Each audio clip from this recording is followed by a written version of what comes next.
दुनिया में सबसे बड़ी और काली इलायची पैदा करने वाले देश भारत में इसका मुख्य उत्पादन अब अरुणाचल प्रदेश में हो रहा है। बड़ी इलायची से किसानों को बहुत फायदा हो रहा है और वो अपनी लागत से काफी ज्यादा मुनाफा कमा रहे हैं। कभी अफीम और पहाड़ी चावल की खेती करने वाले किसानों को अब बड़ी इलायची की खेती काफी सुखद लग रही है और ये सब संभव हो पा रहा है उन जन नेताओं के प्रयासों से जो किसानों के बीच इस तरह की जागरूकता के लिए काम कर रहे हैं। कोलरियांग के एमएलए और राज्य के गृह और शिक्षा संसदीय सचिव पानीताराम ने किसानों को बड़ी इलायची के फायदे बताए हैं और इसके प्रसार के लिए दिन रात काम कर रहे हैं। हमारा यहाँ में ऐसे है, जो जैसे मैंने बताया कि सरकार जो है काफ़ी यह इनकरेजमेंट दे रहा है और हमारा यहाँ में जो प्रोडक्शन है जैसे आंजो डिस्ट्रिक्ट में है और यहाँ लोअर सुबनसिरी डिस्ट्रिक्ट में है, बहुत है, अभी काफ़ी है। तो सरकार जो है हमारा यहाँ जितने भी जो इंटरेस्ट है उसको बेनिफिशरी की तौर पे सिलेक्ट करता है और सिलेक्ट करके उसको कल्टीवेशन में मदद करता है। एक है कि सीड्स देता है और जो कल्टीवेशन जो गार्डन है उसको फेंसिंग भी देता है।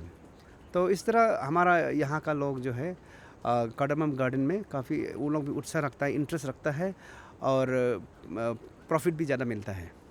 अरुणाचल प्रदेश में कुरुंगकू में लावर सुबनसिरी, वेस्ट सियांग और अंजा में बड़ी और काली इलायची की बेहतर खेती हो रही है। इन इलाकों में किसानों की समृद्धि को देखकर वेस्ट कमिंग, ईस्ट कमिंग, करादादी, अपर सुबनसिरी, अपर सियांग, ईस्ट सियांग, दिबांग घाटी, चांगलांग, त्रिप और लोडिंग में बड़ी इलायची की खेती के लिए किसानों में प्रतियोगिता बढ़ गई है। किसानों को उपज के बेहतर मूल्य के लिए राज्य सरकार मंडियों में किसानों के लिए खरीद का इंतजाम करवा रही है। इसके अलावा कृषि के सभी विभाग किसानों को मदद कर रहे हैं। देखिए, इलायची गार्डन के बारे में आजकल हमारा सरकार जो है इलायची जो कल्टीवेशन है उसको बहुत स्ट्रांगली एडवोकेट कर रहा है, क्योंकि हमारे यहाँ का जो प्रोडक्शन है इलायची में बहुत काफ़ी अच्छा है और इंडिया में पहला नंबर में सिक्किम आता है इलायची प्रोडक्शन में और सेकंड हमारा अरुणाचल प्रदेश आता है। तो अभी तक हमारे यहाँ पे इलायची जो है गार्डन इतना अभी तक नहीं हुआ कल्टीवेशन। तो हम लोग जो अभी यहाँ सरकार का जितने भी जो डिपार्टमेंट्स हैं जैसे एग्रीकल्चर डिपार्टमेंट है, हॉर्टिकल्चर डिपार्टमेंट से उनको बोल के हमारा जितना भी यहाँ जो लोकल जो फार्मर्स है उनको इलायची गार्डन जो लार्ज कार्डमम है उसको कल्टीवेशन करने के लिए हम लोग अभी सुझाव दे रहा है, क्योंकि यहाँ हमारे यहाँ पे मार्केट ठीक है, बाहर से लोग आते हैं और खेती तक बस्ती तक पहुँच के वो जो सामान को यहाँ से ले जाता है और जितने भी हमारे यहाँ फार्मर्स है वो मार्केट तक जाने की ज़रूरत नहीं, लेकिन वहाँ जो एंटरप्रेन्योरशिप है वो लोग आके सामान को ले लेता है। तो इसीलिए इसमें काफ़ी बेनिफिट है। दूसरा खेती का कंपैरिजन में सब्जी या दूसरा कुछ बनाएगा तो उसमें कम कीमत मिलेगा, लेकिन इलायची में एक बार अगर आपने लगा दिया तो हर साल में उसका जो इनकम जनरेशन जो है चलता रहता है। अरुणाचल के किसानों को दलालों से बचाकर उन्हें उपज का सही मूल्य दिलाने के लिए पानीताराम अपने इलाके में दिन रात मेहनत करके किसानों की उपज मंडी तक ले जाने के लिए प्रोत्साहित कर रहे हैं।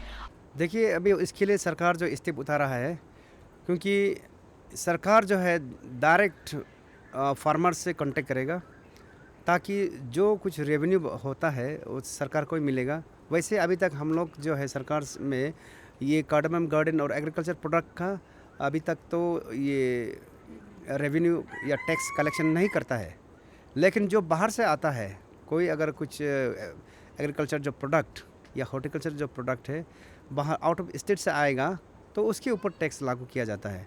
नहीं तो हमारा यहाँ जितने भी प्रोडक्शन है उसको फ्री ऑफ कॉस्ट में बेचने देता है। तो इसीलिए अभी हम लोग सरकार जो है अभी कोशिश कर रहा है कि डायरेक्ट प्रोडक्शन एरिया से मार्केट तक सरकार ही पहुंचा देगा। अरुणाचल प्रदेश की इलायची पाकिस्तान, अफगानिस्तान, जापान, रूस, इंग्लैंड और सिंगापुर निर्यात की जाती है। अरुणाचल प्रदेश की इलायची की खूबी यह है कि यह पूरी तरीके से ऑर्गेनिक है और स्वास्थ्य के लिए अच्छा है। गहरे काले रंग की होने की वजह से एक्सपोर्ट में इसकी काफ़ी डिमांड भी है। अरुणाचल प्रदेश में बड़ी इलायची की खेती की काफ़ी गुंजाइश है और किसानों को इसकी ट्रेनिंग भी दी जा रही है। पानी तराम जैसे जन नेता के सहयोग और जानकारी से किसानों को काफ़ी मदद मिल रही है। किसानों की ट्रेनिंग और सहयोग के लिए पानी तराम हमेशा हाजिर रहते हैं।